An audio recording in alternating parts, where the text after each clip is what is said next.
tous! Alors, je me suis rendu compte que ça faisait longtemps que je vous avais pas publié une vidéo. Donc je me suis dit, allez, j'avais pas prévu de vous faire de bilan lecture mi-mois ce mois-ci parce que j'avais pas beaucoup lu en début de mois, donc je me suis dit que j'allais vous parler de tous les livres en fin de mois. Et puis plus j'avance et plus je me dis, non mais en fait, si je fais ça, je vais soit devoir super speeder pour vous parler des livres et ça n'a pas grand intérêt, soit parler des heures et voilà, j'ai pas envie de faire une vidéo. Je vais vous faire un bilan mi-mois, donc du 1er mars au 15 mars, ce que j'ai lu. Voilà, donc on n'est plus du tout... voilà, j'ai lu d'autres choses entre temps, mais on va commencer par là. Le premier livre que j'ai terminé en mars, c'est Winter, le dernier tome des Chroniques lunaires de Marissa Meyer. Enfin!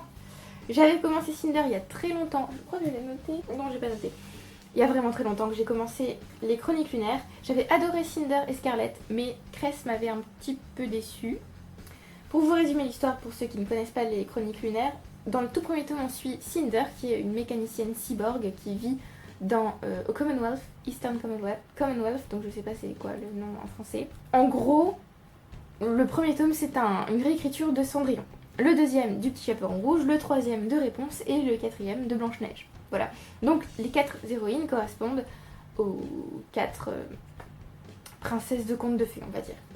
Voilà, donc on peut s'attendre à ce qu'il y ait de la romance, tout ça, mais quand même à ce qu'il y ait de l'action. Bref. Donc j'avais adoré Cinder et Scarlett, surtout parce que les héroïnes étaient très fortes. Mais Cress, déjà j'ai pas du tout ressenti d'alchimie entre Cress et son prince entre guillemets.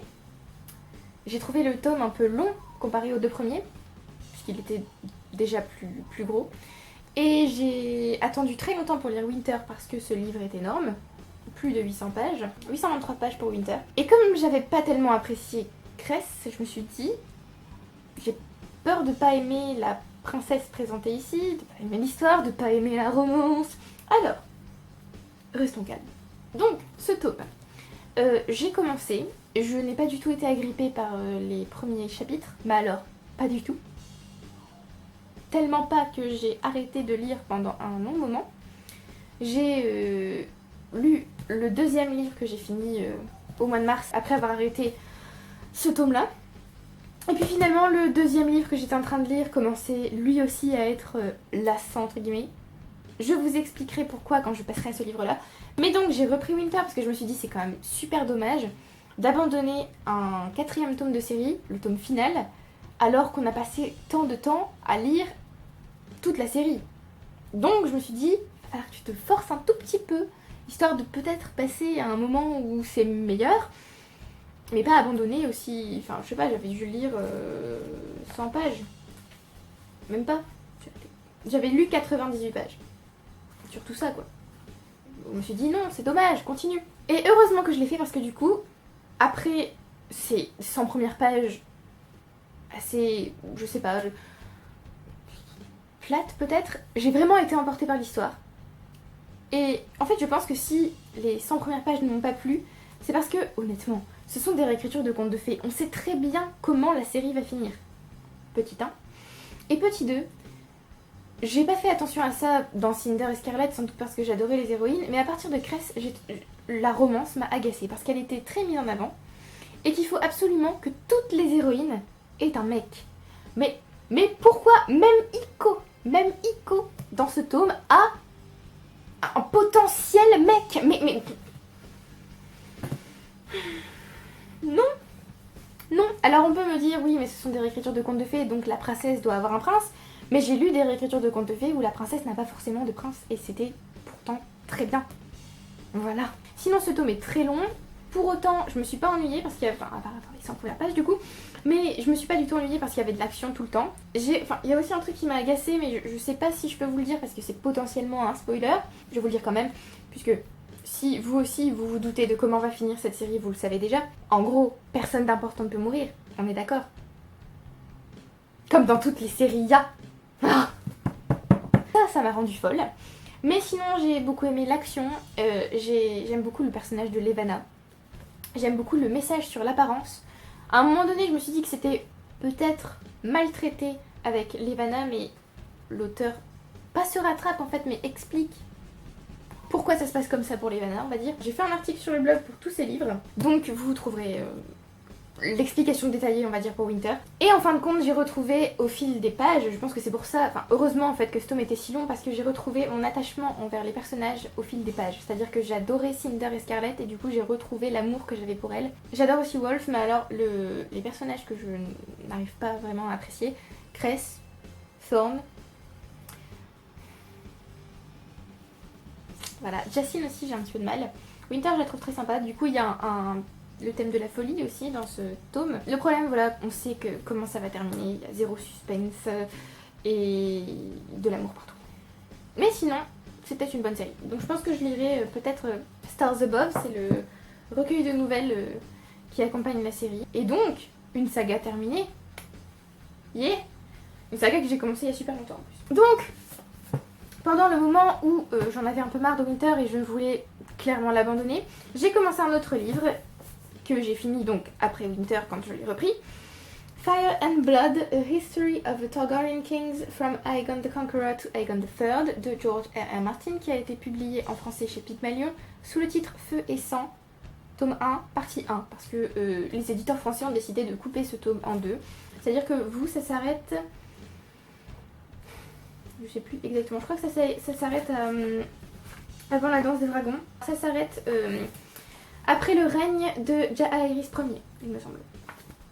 Voilà, donc je suis désolée, je ne sais pas quand vous aurez la deuxième partie, je ne sais pas quand elle va être publiée, je crois que c'est cette année, mais je ne suis pas sûre.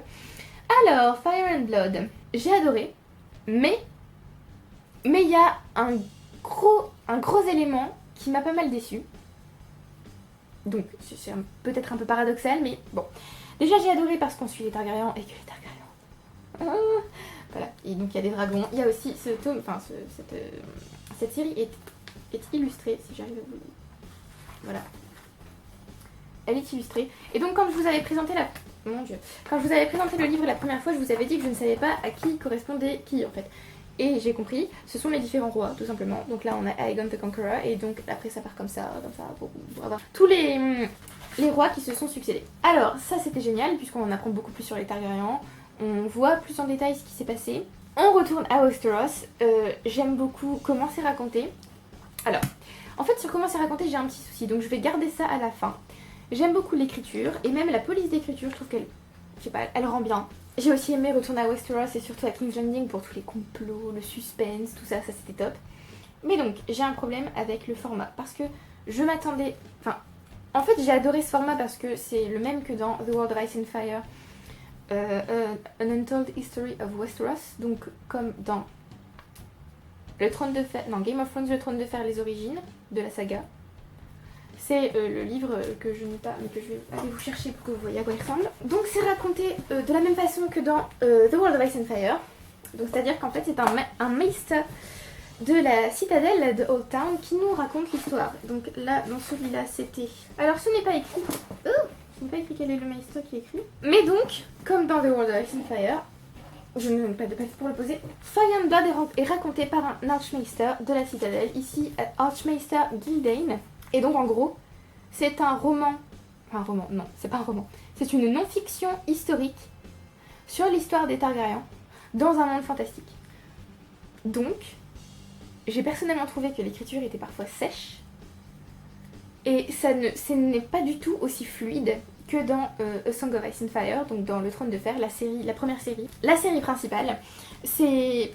Oui, c'est pas du tout aussi fluide, et puis on n'est pas... Enfin, moi je m'attendais... En fait, je pensais que Fire and Blood, ce serait vraiment l'histoire des Targaryens, mais pas racontée par un historien, mais vraiment dans leur tête, quoi, avec différents points de vue, exactement comme A Song of Ice and Fire. J'aurais tellement adoré avoir une série live action entre guillemets des Targaryens, mais ça aurait été tellement bien. Voilà, donc moi je m'attendais à ça, à une série comme ça. C'est pour ça que ça me semblait étrange que ce soit qu'une duologie, parce que pour moi l'histoire des Targaryens ça doit faire je sais pas combien de tomes, peut-être beaucoup plus que Song of Ice and Fire qui se passe sur quelques années seulement. Donc c'est un travail colossal, j'imagine bien, mais je m'attendais vraiment pas à une non-fiction historique, et donc ça m'a laissé un peu sur ma faim, clairement. Ensuite, on a tout un passage sur la danse des dragons, donc les successeurs de Jaehaerys Ier. Sauf que l'histoire de la danse des dragons est déjà racontée dans 2 nouvelles qui ont été publiées dans 2 anthologies.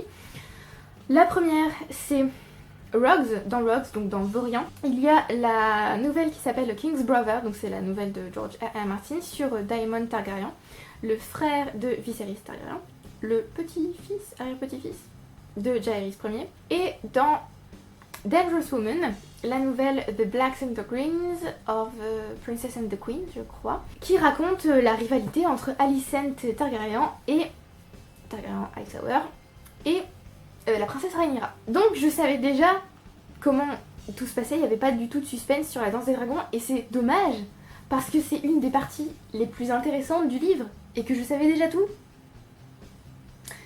Voilà.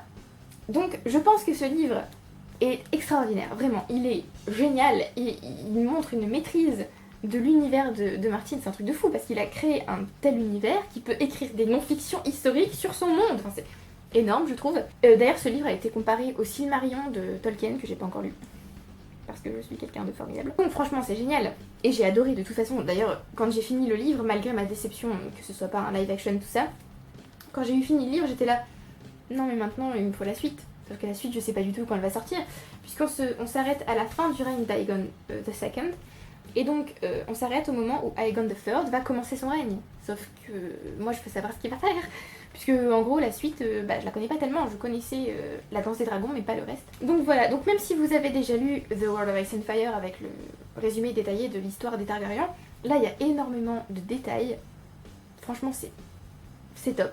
Juste un peu dommage pour la danse des dragons qui est vachement détaillée mais que du coup je connaissais déjà. Si vous n'avez pas encore lu les nouvelles dans Vorian et Dangerous Woman, du coup profitez-en peut-être pour lire d'abord ce livre avant de lire les nouvelles. Et si vous les avez lus, c'est pas tellement grave, c'est juste que moi du coup, je suis un petit peu lassée. Et aussi, ce livre est tellement lent à lire. Mais c'est... Je me souvenais pas d'avoir mis autant de temps à lire A Song of Ice and Fire. Par contre, je me souviens que The World of Ice and Fire m'avait pris 500 ans à lire. Donc voilà, l'écriture historique de Martin est beaucoup plus lente à lire que son écriture fantasy, je pense. Pour autant, donc c'est génial. Et les illustrations apportent beaucoup au livre et voilà, je vous le recommande si vous êtes un fan de la série ou même si vous avez envie d'en savoir plus sur les Targaryens. Juste attendez-vous à ce que ce soit plus lent que le Trône de Fer. Ensuite je me suis dit que j'allais lire un petit livre histoire de me calmer un peu, hein, parce que ça faisait beaucoup. Et donc j'ai lu The Guns of Avalon, donc j'ai pas lu tout. Hein. J'ai juste lu le 2e tome des cycles des Princes d'Ambre ou de The Chronicles of Amber en anglais. De Roger Zelazny, donc le 2e tome s'appelle The Guns of Avalon et en français il s'appelle Les Fusils d'Avalon. Donc je me suis rendu compte qu'il fallait que je continue cette série parce que je ne me souvenais plus tellement du 1er tome en fait. Dans le 1er tome on suit un homme qui se réveille dans un hôpital et qui a perdu la mémoire. Il est sur Terre et il ne sait absolument pas qui il est, ce qu'il fait là, quelle est sa vie. Et donc on va suivre le narrateur dans sa quête pour savoir qui il est tout simplement. Donc je ne peux pas vous en dire plus, mais sachez que dans le 2e tome nous suivons toujours ce personnage, cette fois dans un monde à part on va dire, mais je vais pas en dire plus. Alors j'aime toujours autant l'univers, la magie, la fluidité de l'écriture de Zelazny aussi qui est vachement facile à lire je trouve, mais je n'arrive pas du tout à entrer dans l'univers, je n'arrive pas du tout à m'attacher au personnage, je n'arrive pas du tout à rentrer dans les scènes, à m'imaginer, enfin j'arrive à m'imaginer mais je pense que c'est tellement court et tellement rapide que j'arrive pas du tout à rentrer dans l'histoire. Et je trouve ça vachement dommage parce que c'est une série qui a l'air d'être aimée par énormément de gens. Et j'aime beaucoup aussi comment c'est écrit tout ça. Mais vraiment il manque quelque chose pour que je sois vraiment dedans. Donc voilà, donc du coup j'ai pas grand chose à dire sur ce tome. Juste qu'on avance un peu. Que les romances me semblent complètement incohérentes et complètement inutiles pour l'histoire, et que les personnages sont pas du tout attachants. Voilà, c'est tout. C'est un petit peu dommage, mais je pense que je vais continuer à lire rapidement la suite de la saga, sinon je risque d'encore oublier. Mais voilà, j'ai aussi fait une chronique sur le blog si ça vous intéresse d'en savoir plus, parce que là clairement je n'ai rien d'autre à dire, ce qui est dommage. Voilà, juste la fin, peut-être... je pense que les seules choses que j'aime bien dans les romans de Zelazny, c'est la fin. Parce que la fin me semble toujours pleine d'action, il y a toujours quelque chose qui se passe et qui va relancer du coup le tome suivant. Mais sinon, pendant, pas tellement. Et ensuite, le dernier livre que j'ai lu pendant la première partie du mois de mars, c'est Clockwork Angel de Cassandra Clare, donc le premier tome de The Infernal Devices, donc en français ça donne The Mortal Instruments, les origines, tome 1, L'ange mécanique. J'avais dit que je devais lire tous les romans que j'avais en retard de Cassandra Clare, tout simplement, et The Infernal Devices, j'avais même pas commencé la série. Voilà, donc j'avais dit que j'allais la lire ce mois-ci. Alors dans ce tome, on est à l'époque victorienne, à Londres. Tessa arrive à Londres et je ne vais pas vous raconter parce que la première scène était déjà une surprise pour moi, je ne m'y attendais pas du tout. Mais elle arrive à Londres et elle est pas... Comment dire? Comment expliquer? Comment s'explique? Quelque chose de terrifiant attend pour elle à Londres. Voilà, donc en gros il lui arrive quelque chose d'assez effrayant. Et elle va découvrir le Downworld et les Shadowhunters. Elle va chercher refuge chez les Shadowhunters, qui vont donc la protéger. Et voilà, je ne vais pas en dire plus sur l'intrigue en général, vous verrez bien. Alors, je trouve déjà, premier point important, que Tessa est une héroïne bien plus sympathique que Clary dans The Mortal Instruments, parce que je ne supporte pas Clary à certains moments. Elle fait des choses, elle dit des choses qui... pourquoi tu fais ça? Alors que Tessa est beaucoup plus posée, j'ai envie de dire. Bon, dans le premier tome, en fait, le problème c'est que j'ai lu toute la trilogie d'un coup, donc j'ai un peu de mal dans ma tête à dissocier les tomes. En tout cas, en ce qui concerne Tessa. Pour d'autres personnages, c'est très facile de différencier. Il n'y a pas de problème. Mais pour Tessa, c'est un peu compliqué. Je sais qu'elle évolue au fil de la série. Mais là, dans le premier tome, elle est déjà un peu plus posée, on va dire, que Clary. Surtout, elle est complètement... C'est une jeune fille de l'époque victorienne. C'est-à-dire que pour elle, les convenances sont très importantes. Il y a des choses qu'on ne fait pas parce qu'on est à l'époque victorienne, tout simplement. Voilà. Donc elle va se rendre compte que les Shadowhunters, eux, n'ont pas du tout ce genre de convenance, de façon de faire, on va dire. Et elle va se rendre compte que, par exemple, la place des femmes n'a rien à voir entre le monde ordinaire et le monde des Shadowhunters. Ça, c'était super, j'ai trouvé que c'était un super point dans la trilogie complète, puisque du coup, c'est féministe. Sans avoir le label féministe, c'est féministe pour moi. Ce que j'adore aussi dans cette série, c'est que c'est super addictif, c'est-à-dire que c'est impossible de poser le livre à un moment donné. J'avais envie de savoir, c'est pour ça d'ailleurs que j'ai lu toute la trilogie d'un coup, parce que même quand par exemple, ce tome se finit sur un cliffhanger, mais les gars, c'est pas possible. J'ai lu la dernière scène, et j'étais là genre, mais si j'avais pas eu le tome 2, mais on peut pas finir un tome comme ça, c'est pas possible, c'est dégueulasse.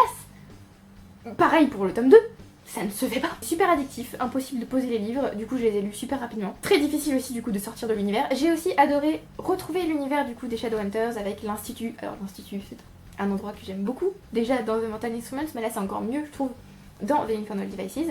C'est à Londres aussi. On a la pollution, la ville, tout ça, donc c'est un thème récurrent dans la série. La magie bien sûr, vu que nous sommes dans un monde de Shadowhunters, et les créatures évidemment, enfin les créatures, je dis ça comme ça, hein. Les vampires, les loups-garous, les fées, les gobelins, voilà, et les chasseurs d'ombre évidemment. Donc j'ai beaucoup aimé. J'ai aussi aimé la palette de characters, oui, bien sûr. La palette de personnages, tous assez différents. J'adore Charlotte, vraiment Charlotte. Je l'adore. J'adore aussi Henry, mais vraiment, vraiment beaucoup. J'ai eu un coup de cœur, mais phénoménal pour Jem. Sérieusement, ce personnage est juste parfait. Peut-être un peu trop parfait du coup, mais il est parfait. Vraiment. C'est le gentleman quoi. Le gentleman anglais, parfait. Je ne vois pas quoi vous dire de plus. Du coup, j'ai aussi beaucoup aimé ça. Par contre, j'ai détesté de tout mon cœur Will, mais alors d'une puissance. Oh, pour moi, c'était Jace dans The Mortal Instruments, mais dans The Infernal Devices, du coup. Donc, comme je n'aime pas du tout Jace, j'ai détesté Will. Mais vraiment. Bon, je ne vais rien vous dire de plus parce que après ça spoil les tomes suivants, mais dans ce tome-là, je l'ai détesté, mon dieu. Et je ne comprenais pas du coup pourquoi les gens l'aimaient, alors que Jem était si... Parce que du coup, évidemment, il y a la formation d'un triangle amoureux, hein, quelque chose que je n'aime pas du tout. Il n'y en a pas du tout. Mais il y en a un quand même, et il y en a beaucoup qui se rangeaient du côté de Will, alors que moi j'étais là, non mais calmez-vous. Déjà, je vois pas pourquoi on fait un triangle amoureux, parce que Jem, non. Mais je suis team Jem de toute façon. Arrêtez-vous là. Mais donc voilà, c'était très addictif, et je ne peux pas vous dire grand chose de plus, parce que sinon je vais partir dans les 2 tomes suivants, que j'ai lu donc dans la deuxième partie du mois, donc vous les verrez dans une prochaine vidéo. Mais voilà, c'était une bonne introduction de série, juste pourquoi encore un triangle amoureux? Oui, alors il y a aussi des moments où j'étais un peu sceptique parce que Tessa, dans la narration, fait des remarques. On se dit, mais meuf, t'es sérieuse, tu penses à ce genre de choses là maintenant? Et ça me semblait pas très cohérent. Mais ça, j'en parlerai plus dans les 2 tomes suivants, de l'incohérence potentielle. Donc voilà, c'est tout ce que j'ai lu dans la première partie du mois. Dites-moi ce que vous avez lu, dites-moi si vous avez lu ces livres et si vous les avez aimés. Comme vous voyez, c'était très fantasy SFF. Ce sera différent dans la 2e partie du mois. Merci beaucoup d'avoir regardé la vidéo jusqu'au bout. Merci à ceux qui aiment, qui commentent et qui s'abonnent. Et je vous retrouve bientôt pour une prochaine vidéo. Bye!